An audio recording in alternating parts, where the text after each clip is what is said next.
இப்ப எல்லா இடங்களையும் போகிற இடம் எல்லா இடங்களையும் பிரச்சனை வருது, தள்ளுமுள்ளாது, கூட்டம் அதிகமா வருது. ஒரு ஒரு காரணம் மறுக்க முடியாது. அதனாலதான் ஒரு முன்கூட்டியே ஒரு எச்சரிக்கை உணர்வுக்காக அமித்ஷாவிடம் பாதுகாப்பு கேட்கலாம் எடுத்துக்க முடியாத. இல்ல அது அப்படி இல்லைங்க. அதாவது இந்த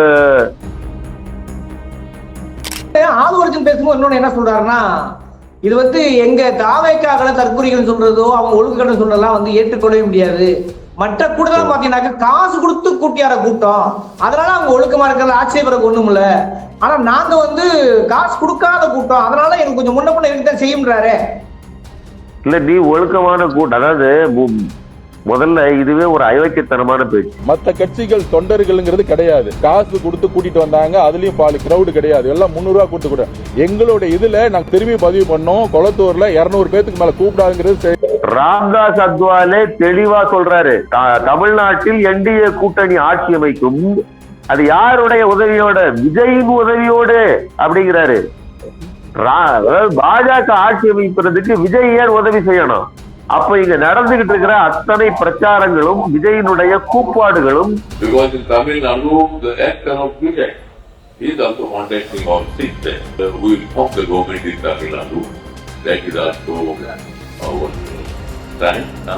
கத்தூருக்கு சென்ற இடம்லாம் சிறப்பும்பாங்க, தாவேகாவுக்கு சென்ற இடம்லாம் செருப்பு தான். எந்த கட்சியுமே இவரை மதிக்கிறது இல்ல, எந்த ஒரு ஆட்சியுமே அவரை மதிக்கிறது இல்ல. நீ என்ன கட்ட வேண்டியதானே அங்க போய், ரங்கசாமி அங்கிள் என்னை பார்த்து பயந்துட்டீங்களா, மோடி அங்கிள், அமித்ஷா அங்கிள் சொல்ல வேண்டியதான? உனக்கு வெக்கமா? வாயில்ல நான் என்ன சொல்றேன்.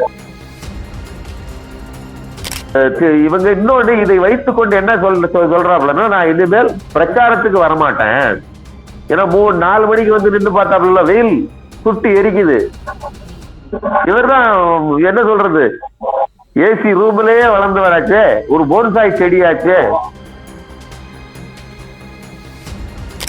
அறிக்கை பேப்பர் நிர்மல்குமார் தான் அடிச்சு கொடுப்பாருன்னு நினைக்கிறேன்.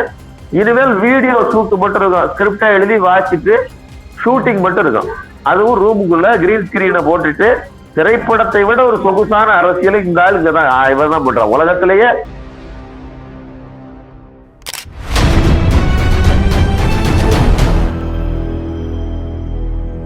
அறக்கழகம் பார்வையாளருக்கு வணக்கம்.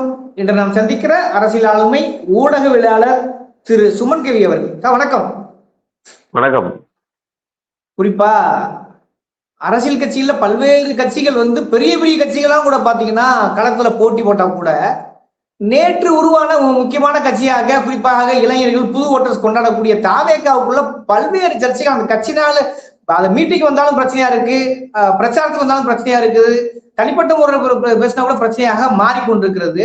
அது விளைவாக பாத்தீங்கன்னா இன்னைக்கு விஜய்க்கு எந்த ஒரு பாதுகாப்பும் இல்லை அப்படின்னு சொல்லி அமித்ஷாவுக்கு கடிதம் எழுத நினைத்துக் கொண்டு மணிப்பூருக்கு ஆளுநருக்கு கடிதம் எழுதியிருக்கிறாங்க. முதல் கடமை எப்படி பாக்குறீங்க நீங்க? இது முதல் விஷயம் அமித்ஷாவுக்கு கடிதம் எழுதுவதற்கு பதிலாக ஆளுநருக்கு, அதுவும் மணிப்பூர் ஆளுநருக்கு கடிதம் எழுதினதுங்கிறது எந்த லட்சணத்துல இவங்களுடைய டீம் வேலை செய்து எவ்வளவு தற்குறிகளா இவங்க இருக்கிறாங்க அப்படிங்கிறதுக்கான ஒரு அடையாளம். இவங்க கீழே ரசிகர் மனோநிலையில தொண்டர்கள் தற்குறியா இருக்காங்கிறது இல்ல, ஒட்டுமொத்தமா கட்சியின் உறுப்பினர்கள், கட்சியினுடைய கட்டமைப்பு எல்லாமே இப்படி ஒரு தற்குறித்தனத்தில் மூழ்கி கிடக்குது.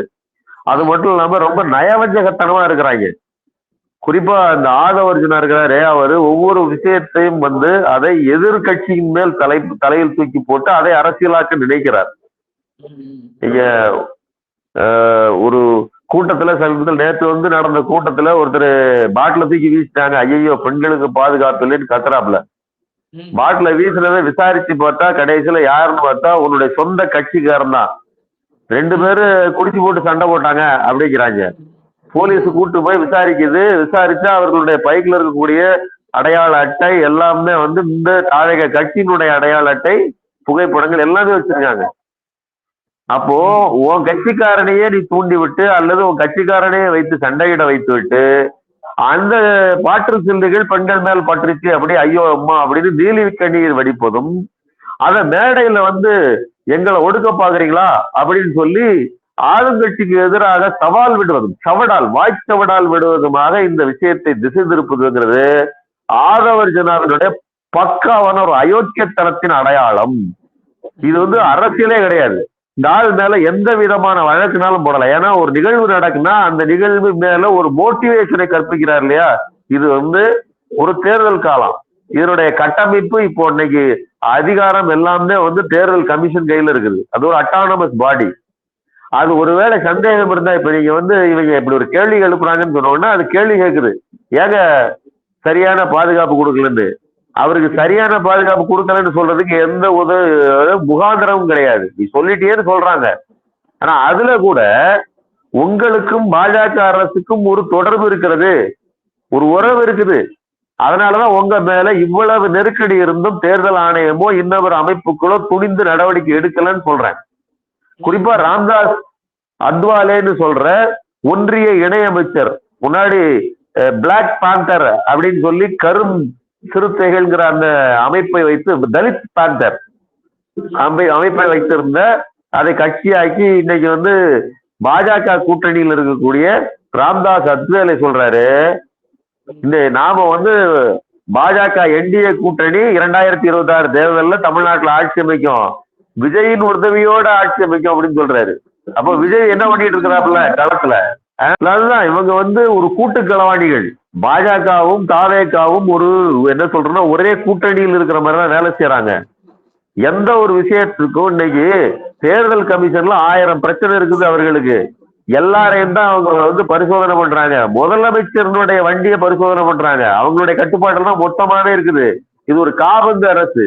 ஆனா அவர் என்ன சொல்றாப்புல, எங்களுக்கு போலீஸ் ஸ்பெஷலா வந்து எங்களுக்கு மட்டும் வந்து ஒடுக்குகிறார்கள், எங்களுக்கு பாதுகாப்பு கொடுக்கல அப்படின்னு சொல்லி தேர்தல் ஆணையத்துல சொல்றாரு. தமிழ்நாடு தேர்தல் கமிஷனுடைய தலைவராக இருக்கக்கூடிய அர்ச்சனா பட்நாயக்க புகழ்ந்து பேசுறாரு இந்த ஆதவ அர்ஜுனா. அவர் சொன்னதுக்கு அப்புறம் அவங்க அந்த அம்மா அடுத்த நாள் நேற்று என்ன பண்றாங்க, ஒரு கேள்வி கேட்டு என்ன காரணத்துக்காக நீங்க வந்து அவருக்கு எல்லா கட்சிகளுக்கும் உரிய பாதுகாப்பு கொடுக்குறீங்களான்னு விளக்கம் கேட்டிருக்காங்க. இது எல்லாம் ஒரு நாடகம் மாதிரி நடக்கிறது. விஜயை பாதுகாக்கிறாரு. இன்னும் கூடுதலா சொல்றேன் பாருங்க, ராம்தாஸ் அத்வாலே தெளிவா சொல்றாரு, தமிழ்நாட்டில் என்டிஏ கூட்டணி ஆட்சி அமைக்கும், அது யாருடைய உதவியோட? விஜயின் உதவியோடு அப்படிங்கிறாரு. பாஜக ஆட்சி அமைப்பதற்கு விஜய் ஏன் உதவி செய்யணும்? அப்ப இங்க நடந்துகிட்டு இருக்கிற அத்தனை பிரச்சாரங்களும் விஜயினுடைய கூப்பாடுகளும் பாஜகவின் உந்துதலில் பாஜக மறைமுகமாக இருந்து விஜய்க்கு உதவுகிறது. அதை நம்ம அப்படித்தான் எடுத்துக்கணும். அது அவர்களுக்கு லாபகமாக பிரதிபலிக்கிறது. விஜயின் ஆதரவு இன்னைக்கு இருக்குது, நாளைக்கு கட்சி கூட்டணியாகவும் கூட ஆதரவு கிடைக்கும் அப்படின்னு அதுக்கு அர்த்தம் படுது. 2 அர்த்தம் இருக்கு. ஒண்ணு, வெற்றி பெற தேவையான சீட்டுகள் வேண்டாம், விஜயோடு சேர்ந்து கொள்ளலாம். இன்னைக்கு திமுகவுக்கு எதிராக செய்கிற அரசியலே நமக்கு ஆதரவு தான் அப்படின்னு சொல்லுது. 2 பக்கமாகவும் இருந்து விஜய் பாஜகவுக்கு வேலை செய்கிறார். அதனாலதான் அவர்கள் கொண்டாங்கொடுத்தான் மாதிரி ஒருவருக்கு ஒருவர் இணக்கமாக இருக்கிறார்கள் அப்படிங்கிறது அது காட்டுது. ஆதவர்ஜன் பேசும்போது இன்னொன்னு என்ன சொல்றாருன்னா, இது வந்து எங்க தாவேக்காக்களை தற்கொலைகள் சொல்றதோ அவங்க ஒழுங்குகளை சொல்றதெல்லாம் வந்து ஏற்றுக்கொள்ளவே முடியாது. மற்ற கூட்டலாம் பாத்தீங்கன்னாக்க காசு கொடுத்து கூட்டியார கூட்டம், அதனால அவங்க ஒழுக்கமா இருக்கிறது ஆட்சேபருக்கு ஒண்ணும் இல்ல. ஆனா நாங்க வந்து காசு கொடுக்காத கூட்டம், அதனால எனக்கு கொஞ்சம் முன்ன பின்ன இருக்குதான் செய்யும்ன்றாரு. இல்ல, நீ ஒழுக்கமான கூட்டம், அதாவது முதல்ல இதுவே ஒரு அயோக்கியத்தனமான பேச்சு. உங்களுக்கு கடந்த காலங்கள்ல திமுக கட்சியினுடைய தேர்தல் அறிக்கையை வெளியிடுவதற்கும் இதற்கும் வந்து டிக்கெட்டு போட்டு கூட்டம் கூட்டியது உண்டு. மாநாடு நடத்துவாங்க, அந்த தேர்தல் அறிமுக கூட்டத்துக்கெல்லாம் வந்து டிக்கெட் உண்டு. சும்மாலாம் வர முடியாது. நீங்க உள்ள போனா ஒருத்தர் 2 பேர்ல ஆயிரக்கணக்கானோர் உள்ளே வருவதற்கு எல்லாவும் வச்சுதான் நடந்திருக்குது. இப்படிப்பட்டதுதான் இந்த அமைப்பு. இன்னைக்கு மக்கள், அதாவது தேர்தல் காலங்களில் ஒவ்வொரு கட்சிக்கும் வர்றாங்க. விஜய் ஒரு நடிகருங்கிறதுனால கூடுதலா வர்றாங்க. ஆனால் வர்றவர்களுக்கு அவர்களை ஆர்கனைஸ் பண்றதுக்கு கட்சிகளும் தயாராக இருக்கிறது. அவர்களும் ஒழுக்கமா சொல் பேச்சு கேட்டுட்டு இருக்காங்க. அப்ப ஒழுக்கமா வர்றவனை காசு வாங்கிட்டு வர்றேன்னு சொல்றதும், அயோக்கியத்தனம் பண்ற பசங்களை வந்து அவங்க தன்னெழுச்சியாக இருக்காங்க, அவங்கதான் உண்மையிலேயே வர்றாங்கன்னு சொல்றதும் அயோக்கியத்தனமான பேச்சு. அவன் பைத்தியக்காரன், அவன் கட் அவுட்டுக்கு பால் ஊத்துறவன். அவனுக்கு அதாவது என்ன சொல்ற, உண்மை எது திரை பொய் எதுன்னே தெரியாது. அப்படிப்பட்டவன் அங்க வந்து நின்று அழுக்காட்டியம் பண்ணிட்டு இருக்கான். இப்படிப்பட்ட ஒரு குருட்டு கூட்டத்தினால்தான் 47 பேர் உயிர் மரணம் அடைந்தது. நீ என்ன சொல்ற, குளத்தூர்ல வந்துட்டு நாங்க குளத்தூருக்கு உள்ள போகல, வண்டியை கொண்டு போய் இருந்தா அந்த கரூர் மாதிரி ஒரு ஸ்டாம்பைடு ஏற்பட்டிருக்குன்னு சொல்ற. அதன் பொருள் என்ன? நாங்க வந்து குளத்தூர்ல நிறுத்திக்கிட்டோம், கரூர்ல நிறுத்தலாம், அதனால ஸ்டாம்பைடு ஆயிட்டு பொருளா இருக்குதா? ஸ்டாம்பைடு கரூர்ல நீ உள்ள போக வேண்டாம்னு 500 மீட்டருக்கு முன்னாடியே டிஎஸ்பி சொல்லிட்டாப்ல. ஆனால் அதையும் பேச்சை கேட்காமல் உள்ள போய் தான் நீங்க 41 பேர் செத்தாங்க. ஆனா நீங்க என்ன சொல்ற, நாங்க 300 மீட்டருக்கு முன்னாடியே நிறுத்திட்டோம், அங்க 500 மீட்டருக்கு முன்னாடியே வந்து நிறுத்த சொல்லிட்டாங்க. நல்லா புரிஞ்சுக்கங்க இத. அப்போ கரூர் மரணத்திற்கு இந்த ஆதவர்ஜுனாதான் பொறுப்பு அப்படின்னு உண்மையாயிருதா? இன்னொன்னு, ஒரு கட்சியினுடைய ஒழுக்கமா வந்துட்டு போற ஒரு கட்சி தொண்டர்களை இழிவுபடுத்துற மாதிரி ஆயிருதா? நீங்க அன்னார்கேசன நடந்துகிட்டு பொது சொத்துக்களை களங்கம் விளைவிப்பது. நீ வந்து வெறுமனே மரத்துல ஏறல, வெறுமனே இது பண்ணல, எல்லா சேர்கள் பொருட்கள் அங்க இருக்கக்கூடிய பேரிகார்டு எல்லாத்தையும் உடச்சு விட்டு போனான். இப்படிப்பட்ட ஒரு கூட்டம் இருக்குமா? இதையெல்லாம் பார்த்துத்தான் எந்த அரசுமே அவர்களுக்கு ஒழுங்கா அனுமதி கொடுக்காதுங்க. இது தமிழ்நாடு அரசு மட்டும் கிடையாது, நீங்க நல்லா புரிஞ்சுக்கங்க. 19 இடத்துல அனுமதி கேட்டிருக்காங்க பாண்டிச்சேரியில, 4 இடத்துல மட்டும்தான் கொடுக்குறாங்க, 15 இடத்துல அனுமதி கிடையாது. அப்போ கட்சிக்கு, அதாவது கத்தூருக்கு சென்ற இடம்லாம் சிறப்பும்பாங்க, தாவேகாவுக்கு சென்ற இடம்லாம் செருப்பு தான். எந்த கட்சியுமே இவரை மதிக்கிறது இல்லை, எந்த ஒரு ஆட்சியுமே அவரை மதிக்கிறது இல்லை. நீ என்ன கட்ட வேண்டியதானே போய், ரங்கசாமி அங்கிள் என்னை பார்த்து பயந்துட்டீங்களா, மோடி அங்கிள், அமித்ஷா அங்கிள் சொல்ல வேண்டியதான? உனக்கு வெக்கமா? இல்ல, நான் என்ன சொல்றேன், அதை வந்து அதாவது ஒரு காபந்து அரசை போய் உட்கார்ந்துட்டு நீங்க என்னை மடக்குறீங்கன்னு சொல்லி திமுக தலையில் கட்டுற நீ பாண்டிச்சேரியில கூட்டணி ஆட்சி அமைச்சிட்டு இருக்கிற பாஜகவை பத்தி சொல்ல வேண்டியதானே? என்னை ஏன் நெருக்கிறீங்களா, என்னை பார்த்து பயந்துட்டீங்களா? அப்போ இதையெல்லாம் இவர்கள் தெரிஞ்சுதான் பேசுறாங்க. அங்கெல்லாம் நமக்கு பேசணும்னா சரிப்படாது, அங்கேயும் தானே நிக்கிற. பாண்டிச்சேரியில உன் கட்சி வந்து போட்டியிட இல்லையா, அங்கேயும் தனி நிக்க தானே செய்யுது. அங்க ஒரு ஆளுங்கட்சி இருக்குல்ல, அந்த ஆளுங்கட்சியை பத்தி என்னைக்கா பேசிருக்க? உனக்கு எதிரி ஆளுங்கட்சி தான், அதை வச்சுதான் நான் எதிர்ப்பு சண்டை போடுவேன்னு சொன்னா, பாண்டிச்சேரியிலயும் ஆளுங்கட்சி இருக்க தானே செய்யுது. ரங்கசாமியை பேசிட வேண்டியதானே? அது ஈஸியும் கூடங்க. இது பெரிய கட்சி, பெரிய ஊரு, பெரிய மக்கள் தொகை அதிகமாக கொண்ட இடம், அது ஒரு சின்ன ஊரு. உனக்கு என்ன பயம்னு கேக்குறேன். அப்போ மேல பாஜக இருக்குங்கிற பயம் அல்லது பாஜகவோடு இணக்கமான கூட்டு, இது ரெண்டும் தான் இங்க வேலை செய்கிறது. இவருக்கு மற்றபடி பேசுறதெல்லாம் அயோக்கியத்தனம். இவனுக்கு பண்ற மாதிரி அயோக்கியத்தனம் எதுவுமே கிடையாது. சொந்த கட்சிக்காரன் தூக்கி இதை தூக்கி வீசுறான், சொந்த கட்சிக்காரன் தூக்கி பாட்டில தூக்கி வீசி இருக்கிறான். அதை வந்து திமுக மேல எழுதுற, வெட்கம் இல்லாம சொல்ற, போலீஸ் கண்டுபிடிக்குது. அப்ப கூட உனக்கு நீ மன்னிப்பு கேட்டியா? தெரியாம செஞ்சுட்டேங்க. ஏதோ பெரிய, அதாவது என்னன்னா, ராஜ்மோகன் கை காட்டுறாப்புல, சூப்பர் நேங்கிறாப்புல, ஆள் செட் பண்ணி கூட்டு வரீங்க. குளத்தூர்ல ஒரு பொண்ணு அழுது, அதே பொண்ணு இன்னொரு இடத்துல பெரம்பூர்லயும் அழுது, மாத்தி மாத்தி. ஒரு இடத்துல கண்ணாடி போட்டிருக்குது, வேற ஒரு ட்ரெஸ், இன்னொரு இடத்துல கண்ணாடி போடல. ஏண்டா மறு வச்சுட்டா கெட்டப் செஞ்சுன்னு சொல்லாப்புல, அதே மாதிரி ஒரே பொண்ணுக்கு பேமெண்ட்டை கொடுத்து சைட் ஆர்டிஸ்ட வச்சு அழுது டிராமா பண்ணதான் இந்த ஆதவர்ஜுனா அண்ட் கோ செய்திருக்கிற சாதனை. இதெல்லாம் மக்கள் பார்த்துட்டு இருக்காங்க. இவன் என்ன சொல்றான், நான் தான் தூய சக்தி, நான் என்ன ஒழுக்கமானவன்னு சொல்றான். ஆனா இவருக்கு எல்லாமே மற்ற கட்சிகளை விட கொடூரமா இருக்குது. நீங்க சொந்த கட்சிக்காரனே வச்சு லாபி பண்றது இல்லையா, அது வந்து யாரு பண்ணுவா? தன் வீட்டுக்குள்ளேயே வெடிகுண்டை போட்டுட்டு, தானே ஆள் வச்சு போட்டுட்டு, ஐயோ என்னைய கொல்ல பாக்குறாங்கன்னு சொல்றது யாரு? இதெல்லாம் பாஜக சங்கி தான் செய்வான், சீமான் கூட செஞ்சதில்லை. அப்படிப்பட்ட சங்கித்தனத்தை இங்க செய்யறதுக்கு ஒரு கட்சி இருக்கு அப்படின்னு சொன்னா அது தாவேகா கட்சி மட்டும்தான். அதாவது இப்ப எல்லா இடங்களையும் போகிற இடம், எல்லா இடங்களையும் பிரச்சனை வருது, தள்ளுமுள்ளாது, கூட்டம் அதிகமா வருது. ஒரு காரணம் மறுக்க முடியாது. அதனாலதான் ஒரு முன்கூட்டியே ஒரு எச்சரிக்கை உணர்வுக்காக அமித்ஷாவிடம் பாதுகாப்பு கேட்கலாம், எடுத்துக்க முடியாத இல்ல. அது அப்படி இல்லைங்க. அதாவது இந்த என்ன சொல்றதுன்னா, குளத்தூர்ல எனக்கு பாதுகாப்பு இல்லை, எங்க தலைவருக்கே பாதுகாப்பு இல்லைங்கிறான். ஏன்னா 500 பேருக்கு 20 போலீஸ். இது இன்னொன்னு, சென்னைக்குள்ள ஒரு என்ன சொல்றேன்னா, இது தேர்தல் காலம், பல்வேறு இடங்கள்ல கூட்டங்கள் நடக்குது. ஒரு கட்சி கிடையாது, தெருவுக்கு தெருமுனையில கூட்டம் நடந்துகிட்டே இருக்குது. பல்வேறு நபர்கள், பல்வேறு கட்சிக்காரர்கள் கூட்டத்துல பங்கேற்று பேசிட்டே இருக்காங்க. விஜய் வந்தா கொஞ்சம் கூட்டம் அதிகமா இருக்குன்னு எல்லாருக்குமே தெரியும். அதாவது அரசு என்ன கொடுக்கணுமோ அந்த பாதுகாப்பை கொடுத்தாச்சு. அதுக்கு மேல வர்ற கூட்டம் எச்சரிக்கையா இருக்கணும். கூடுதலா நீ எச்சரிக்கையா இருக்கணும். நீ தான் வந்து ஆட்களை வச்சு இது பண்ணணும். நீ உனக்கு பாதுகாப்பு வச்சிருக்கிற, நீ 100 பேர் 200 பேர் உனக்கு பாதுகாப்பு வச்சிருக்கிற. கூடுதலாக ஒய்பிரிவு பாதுகாப்பு உனக்கு இருக்குது. விஜய்க்கு ஒய்பிரிவு பாதுகாப்பு இருக்கு. ஆனா இந்த ஆதவருக்கு என்ன சொல்றாங்க தெரியுமா? எங்க தலைவருக்கு பாதுகாப்பு இல்ல. உன்னால மக்களுக்கு தாண்டா பாதுகாப்பு இல்ல. வந்து செத்தது யாரு? உங்க கட்சியில எவனாவது ஏதாவது குண்டு மணி அளவுக்கு ஒரு விரல் நகம் பிஞ்சிருக்குமா? ஒரு சொட்டு ரத்தம் வந்திருக்குமா? எங்க கரூர் சம்பவத்துல அத்தனை பேர் சின்ன குழந்தைகளெல்லாம் மிதிச்சு சாகுறாங்க. அந்த அளவுக்கு பண்ணிருக்கீங்க. அப்போ உங்கள்கிட்ட இருந்து மக்களை பாதுகாக்கணும். இதுதான் பெரிய பிரச்சனை. சரிங்களா? அப்போ இவர்கள் எங்கள் மேல் எங்களை வந்து பார்த்து பயந்துட்டீங்களா அப்படின்னு சொல்றது பக்கா அயோக்கியத்தனமானது. திட்டமிட்டு செய்யறாங்க. இன்னும் கூடுதலா பாத்தீங்கன்னா, நான் ஏற்கனவே சொல்லிட்டேன் உங்களுக்கு, பாண்டிச்சேரியில 19 இடத்துல 4 இடத்துல தான் கொடுத்துருக்காங்க.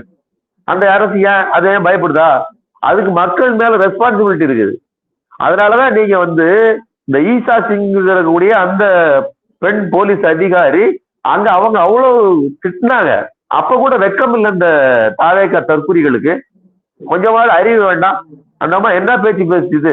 திமுக அரசு அப்படி இல்லாம பண்ணிச்சு, அப்படிப்பட்ட காவல்துறை இங்க இருக்குதா? அப்படி பேசியிருந்தா நீங்க என்னென்ன கட்டையை கிழிச்சிட்டு எப்படி உருண்டிருப்பீங்க? உங்களை எல்லா இடத்துலயும் அசிங்கப்படுத்துறாங்களா இல்லையா? இவ்வளத்தையும் செஞ்சுட்டு பாத்தீங்கன்னா எங்களுக்கு பாதுகாப்பே இல்லை, நான் வரமாட்டேன். இப்ப என்ன சொல்லுவா தெரியுமா? நான் இனிமேல் வெளியில பிரச்சாரத்துக்கு வரமாட்டேன், வீட்டுல இருந்து வீடியோ போடுவேன்.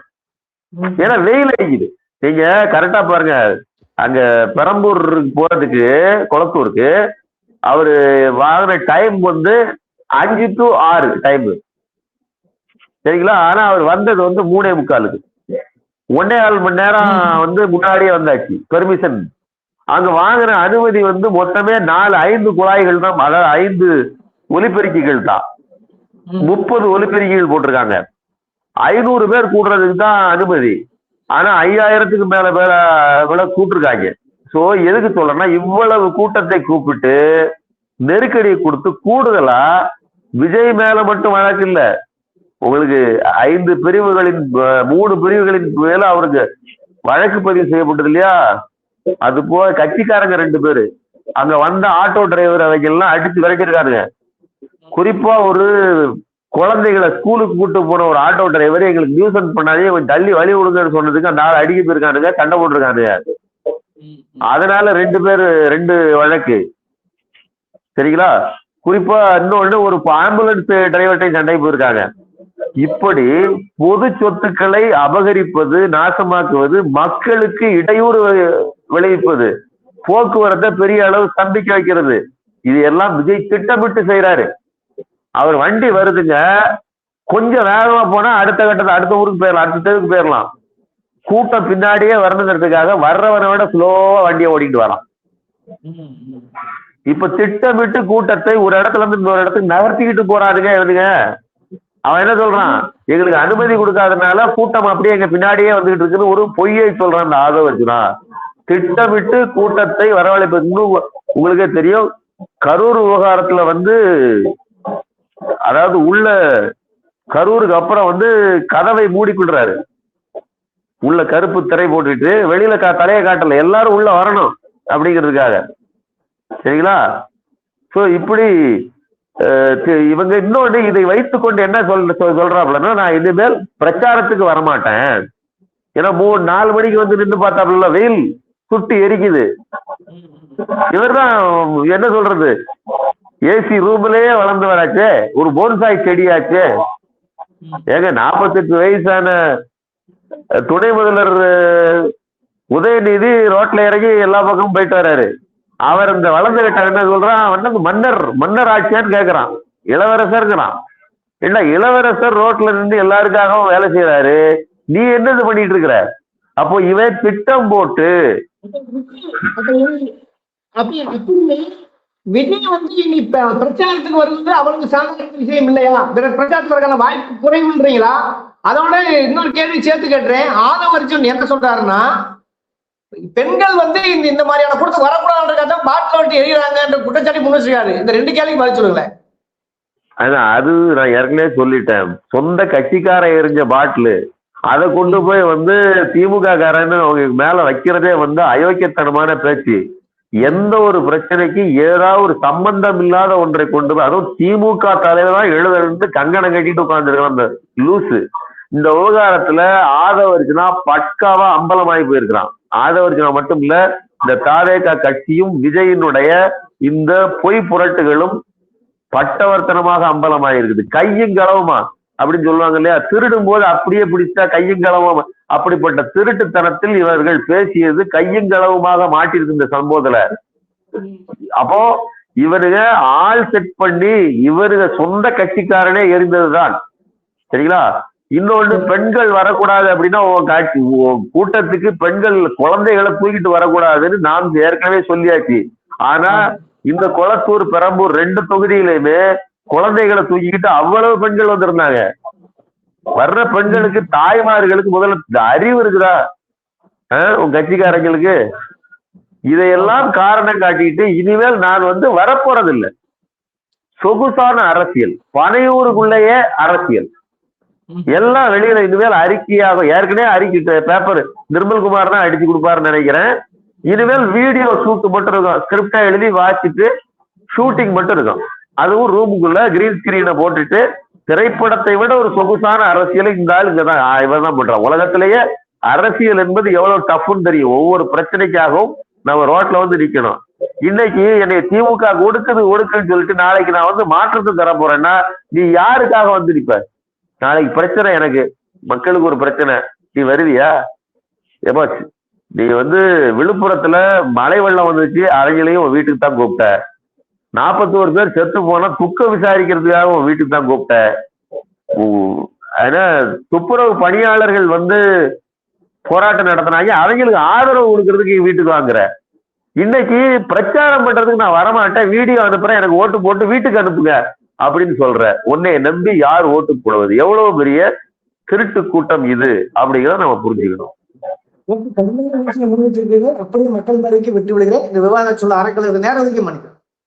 நன்றி.